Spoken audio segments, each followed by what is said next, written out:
أتيتك سيدي صلاة وسلام عليك يا نبي حبيبي يا আইতে নদী যাইতে খাল মগবাড়ি বরিশাল আইতে নদী যাইতে খাল Mogbari Dirección que huele a más, tu mamá, ma, ma, ma, ma, ma, ma,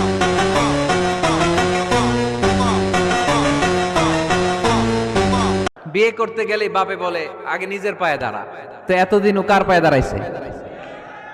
ছেলে মেয়েদেরকে সাহস দেন, ছেলেও পড়বে। ওই যে একজন চিল্লান দিয়ে উঠছে, ওর কমন পড়ছে। ধৈর্য এমন একটা গাছ যে গাছের চারিদিকে কাটা, কিন্তু ফলটা মিষ্টি সুস্বাদু। ওই সুস্বাদু ফল খেতে হলে এই কাটাগুলো সহ্য করতে হবে। ধৈর্য ছোট্ট ছেলে মেয়েদেরকে